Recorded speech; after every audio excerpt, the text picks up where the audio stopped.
Hello everyone, good morning to all of you. Welcome to logic Pathshala. आज के इस video में हम कवर करेंगे 10 और 11 अप्रैल के इंपॉर्टेंट करंट अफेयर्स के क्वेश्चंस। फ्रेंड, इस वीडियो का पीडीएफ आप लोग को टेलीग्राम पे मिल जाएगा, जिसका कि लिंक आपको दिया गया है डिस्क्रिप्शन बॉक्स में। तो चलिए आज के 2 दिन के करंट अफेयर्स करते हैं। तो दोनों दिन के जो भी आपकी इंपॉर्टेंट न्यूज़ रही हैं, उन सभी न्यूज़ को आज के इस वीडियो में हम कवर करेंगे। तो स्टार्ट करते एक मोटिवेशन कोट से। A journey of 1,000 miles begins with a single step. देखिए, आपकी जो जर्नी है ना, चाहे वो कितनी भी लंबी जर्नी क्यों ना हो, 1,000 माइल्स की जर्नी क्यों ना हो, लेकिन वो शुरू कैसे होगी? एक सिंगल स्टेप से। तो हमेशा आपको क्या करना है कि आपकी जर्नी कितनी भी लंबी क्यों ना हो, कितनी भी कठिनाइयों से भरी क्यों ना, आपको एक सिंगल स्टेप ज़रूर लेना है। जब तक आप एक सिंगल स्टेप नहीं लोगे, आपकी जो जर्नी है ना, वो कभी भी शुरू भी नहीं होगी, और जब शुरू ही नहीं होगी तो आप उसे कंप्लीट भी नहीं कर सकते हैं। तो चलिए फिर इसे सिंगल स्टेप के साथ हम भी शुरू करते हैं आज के क्लास को। सबसे पहले हमें कुछ इंपॉर्टेंट डेज पढ़ने हैं। तो देखिए, सबसे पहले हमारे पास इंपॉर्टेंट डे में है वर्ल्ड होम्योपैथी डे, जो कि आपका सेलिब्रेट होता है 10 अप्रैल को। अब क्यों ये 10 अप्रैल को सेलिब्रेट होता है, इसके बारे में बात कर लेते हैं। तो देखिए, world homeopathy day is observed every year on 10 April to pay tribute to the founder and the father of the homeopathy system of medicine, Dr. Christian Friedrich Samuel Hahnemann. तो देखिए, ये फादर ऑफ होम्योपैथी सिस्टम कहे जाते हैं, या फिर आपके लिए जिन्होंने इसकी शुरुआत करी थी इस प्रणाली की, इन्हीं को ट्रिब्यूट देने के लिए हर साल 10 अप्रैल को वर्ल्ड होम्योपैथी डे सेलिब्रेट करते हैं। और इस बार की इसकी थीम रही है पीपल्स चॉइस फॉर वेलनेस।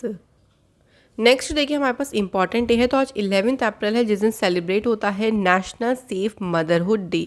तो ये आपका डे कब आता है? 11 अप्रैल को ये दिन सेलिब्रेट किया जाता है। इस दिन देखिए जागरूकता क्रिएट करते हैं, अवेयरनेस क्रिएट करी जाती है अबाउट मैटरनिटी फैसिलिटीज़। इसके अलावा देखिए, lactating womens and also for proper health care given to women, यानी मातृत्व सुविधाएं, स्तनपान कराने वाली महिलाएं और महिलाओं को दी जाने वाली जो प्रॉपर हेल्थ केयर है, उसके बारे में जागरूकता पैदा की जाती है इस दिन के तहत। और इस बार की जो थीम रही इसकी, वो है remain at home एमिड corona virus, protect mother and infant from corona virus. तो ये रही है 2022 की इसकी थीम। तो फ्रेंड्स, हमें इंपॉर्टेंट डेज ज़रूर ध्यान रखनी है, क्योंकि डेफिनेटली यहाँ से आपका क्वेश्चन ज़रूर बनता है। मैं आपको एक वीडियो प्रोवाइड कर दूंगी अलग से, जिसमें हम लोग जनवरी से लेके, क्योंकि अभी हमने मार्च तक पढ़ा है, तो जनवरी से मार्च तक के इंपॉर्टेंट डेज को हम रिवाइज़ कर लेंगे एक बार। तो ये वीडियो जल्द ही कुछ दिन बाद आपको मिल जाएगी, क्योंकि अभी थोड़ी सी वीडियोस कुछ किसी वजह से पेंडिंग चल रही हैं। तो मंथली करंट अफेयर्स हो जाने के बाद मैं आपको ये वीडियो प्रोवाइड कर दूँगी। 1 अप्रैल को देखिए, हमारा कुछ हम रिवाइज़ करते हैं, हमने क्या क्या पढ़ा अभी तक। उड़ीसा फाउंडेशन डे होता है। वहीं 2 अप्रैल को होता है वर्ल्ड ऑटिज्म अवेयरनेस डे। 4 अप्रैल को international day of mine awareness celebrate होता है।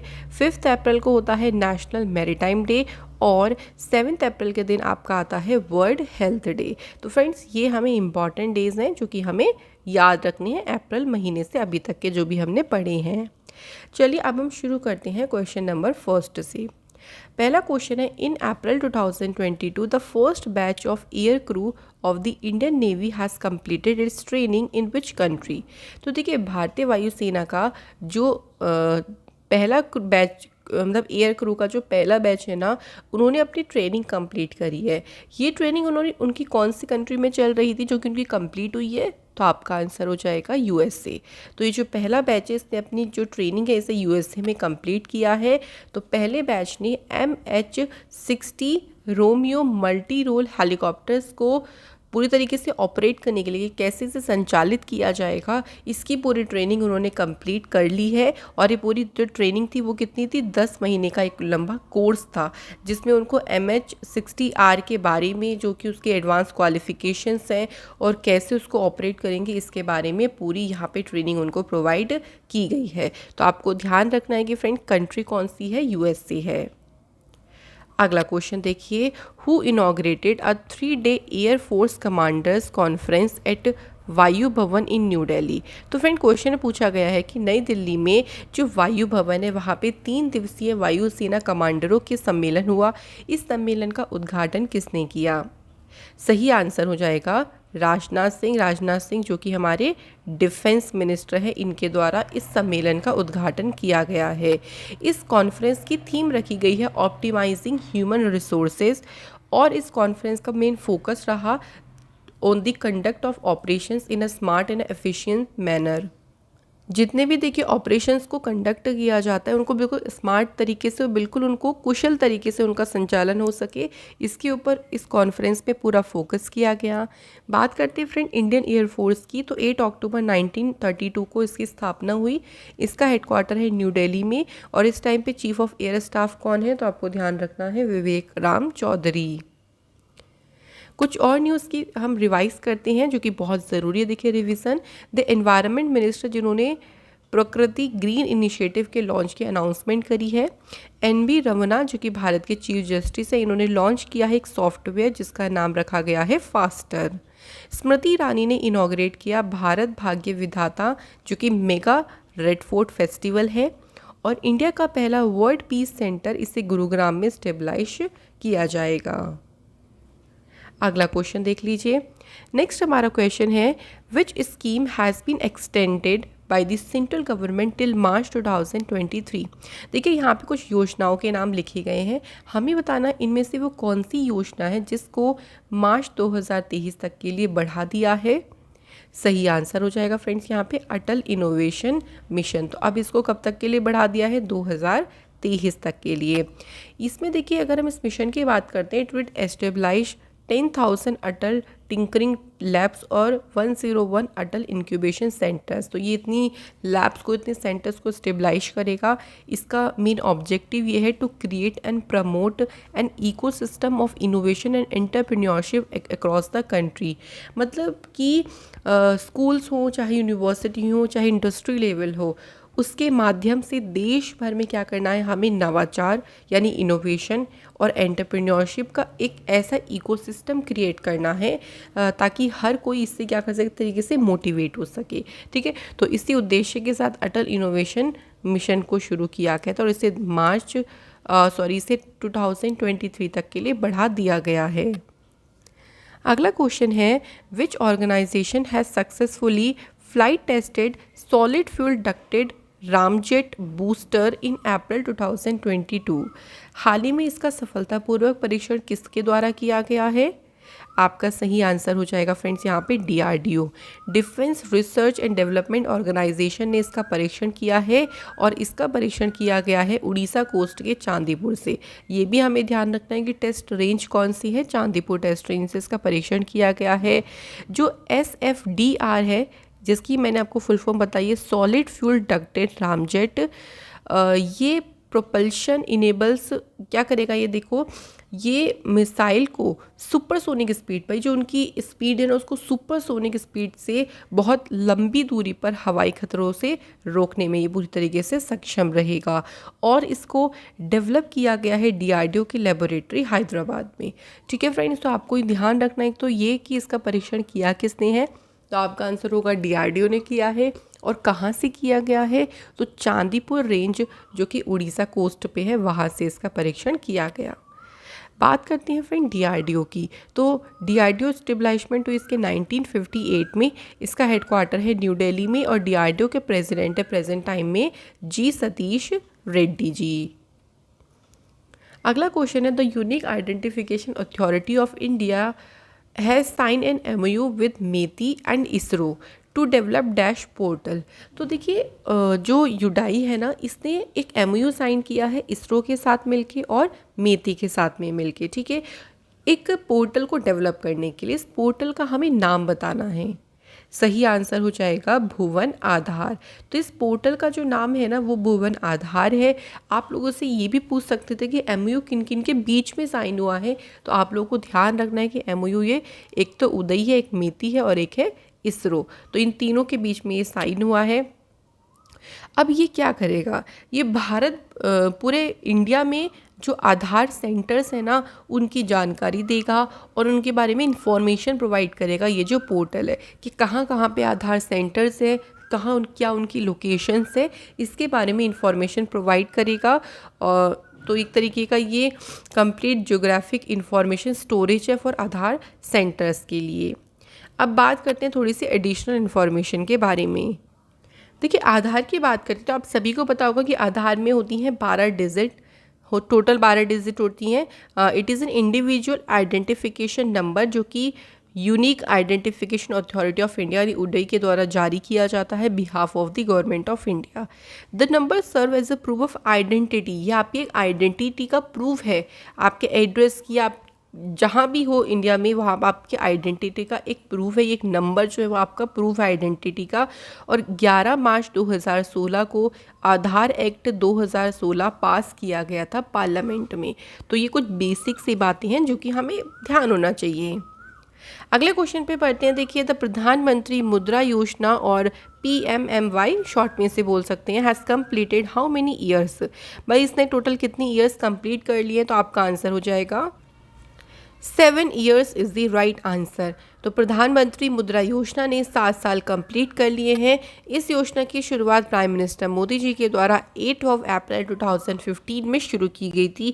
इसका उद्देश्य ये था कि जो नॉन कॉर्पोरेट, नॉन फार्म, जो स्मॉल माइक्रो एंटरप्राइज यानी जो सूक्ष्म या आपके लिए छोटे उद्योग हैं उनको 10 लाख रुपए तक का लोन प्रोवाइड करना। तो इसी के लिए एक पहल शुरू करी गई थी। 8 अप्रैल 2015 को नरेंद्र मोदी जी ने इसकी अनाउंसमेंट करी थी और इसने अपने 7 साल जो हैं वो कंप्लीट कर लिए हैं। आपको इसका स्टार्टिंग ईयर भी पूछ सकते हैं कि बताइए इस योजना की शुरुआत कब की गई थी।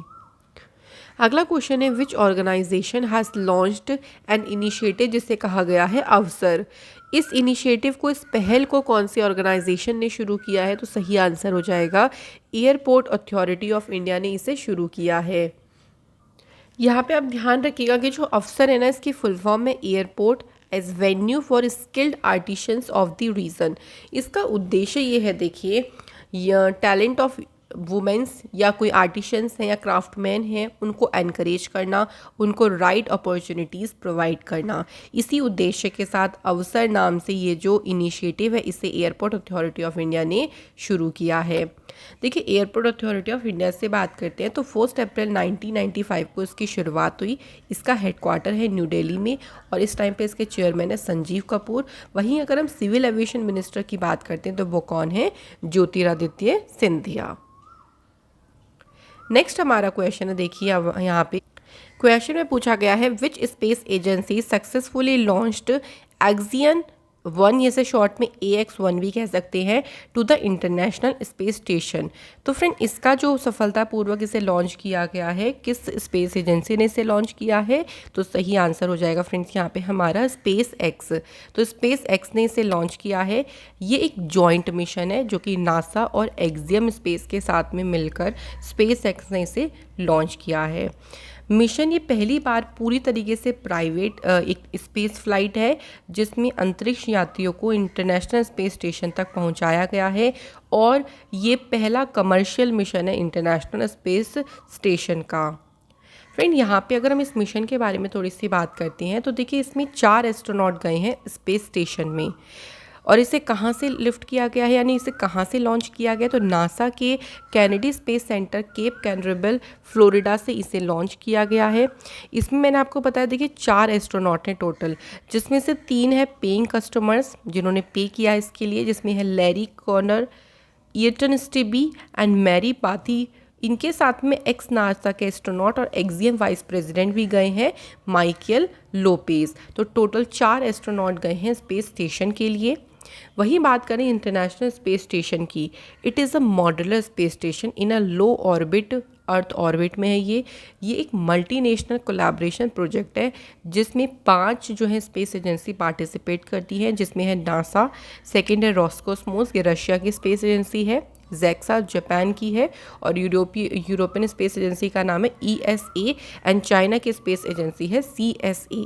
तो 5 स्पेस एजेंसी इसमें इन्वॉल्व हैं इस प्रोजेक्ट में इंटरनेशनल स्पेस स्टेशन में, जो कि 2030 के अराउंड में क्या हो जाएगा, रिटायर हो जाएगा।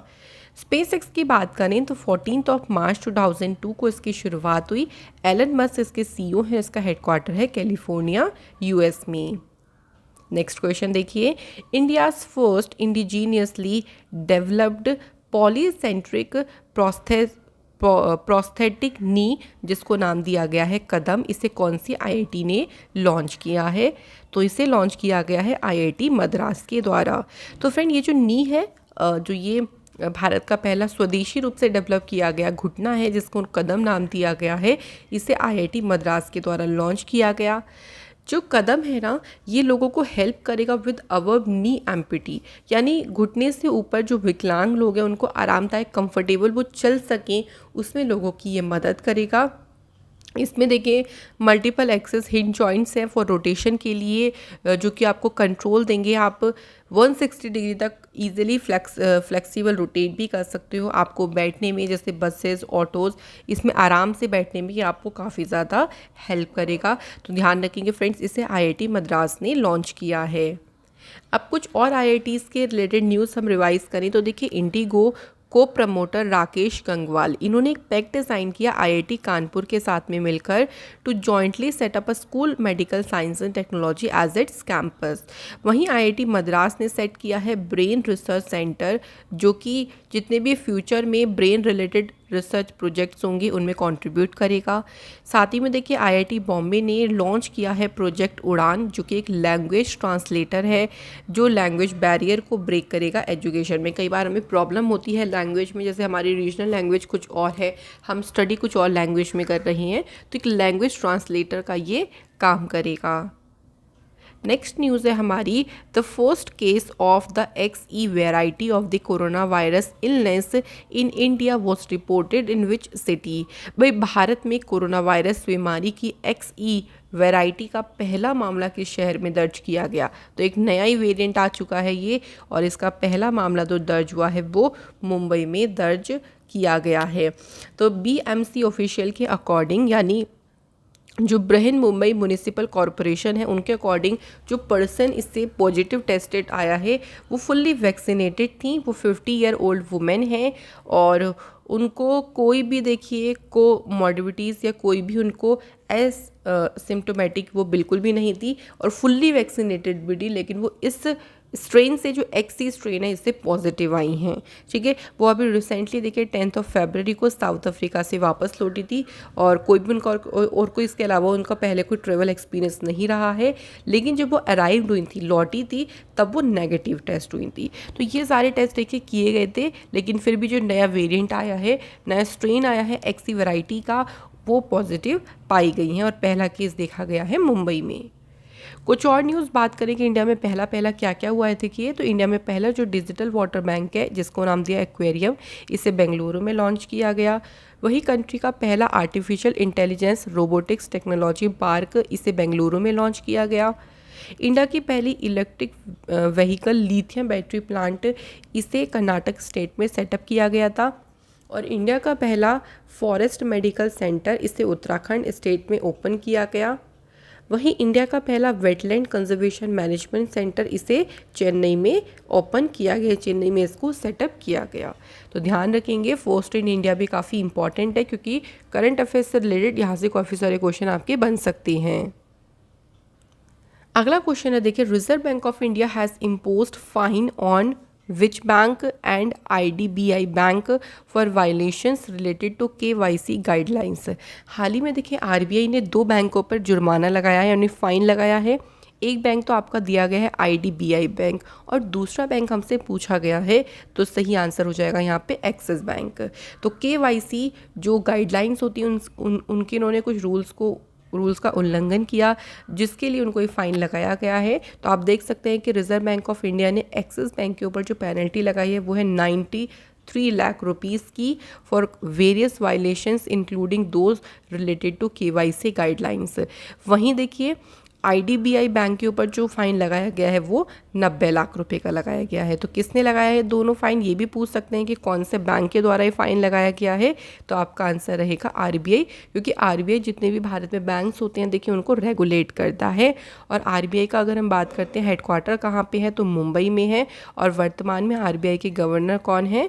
शक्तिकांत दास। तो ये हमें ध्यान रखना है। चलिए अब एक्सिस बैंक की बात करें तो 3 दिसंबर 1993 को इसकी स्थापना हुई, मुंबई में हेडक्वार्टर है।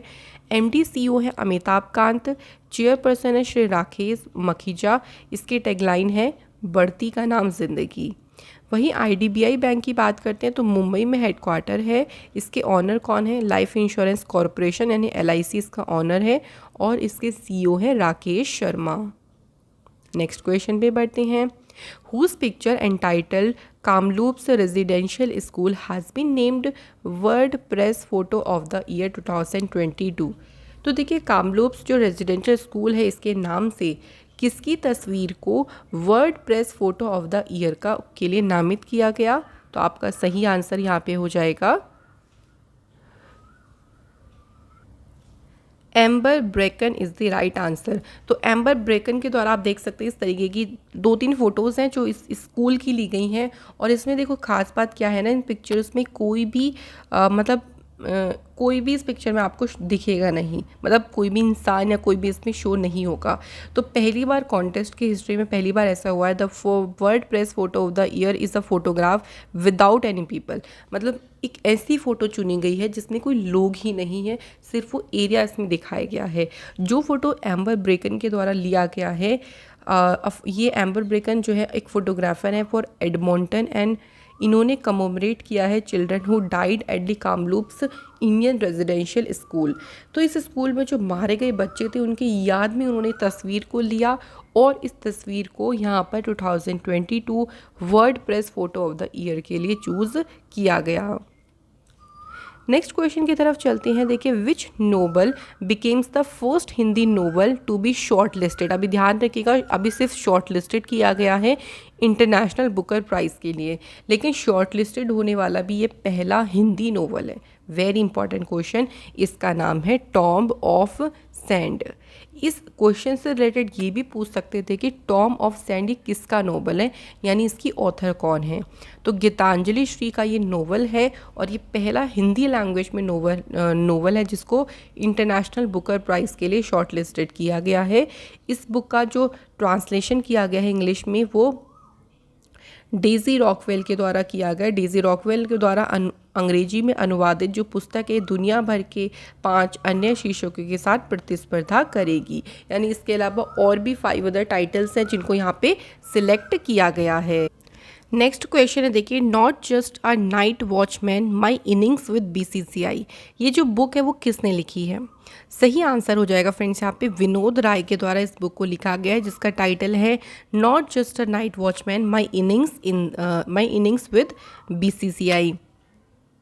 कुछ और बुक्स के बारे में देखिए रिवाइज कर लेते हैं हम लोग। जैसे बालाकृष्ण मधुर की अभी एक बुक आई थी जिसका टाइटल है at home in the universe.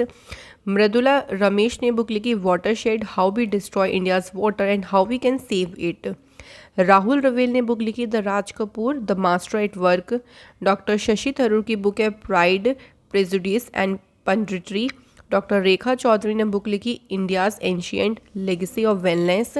And Arup Roy Choudhury की बुक का टाइटल है the turn over wizard saviour of thousands. Next question देखिए, who won the 11th edition of DGC ladies open जो एमेच्योर गोल्फ चैम्पियनशिप है इसका।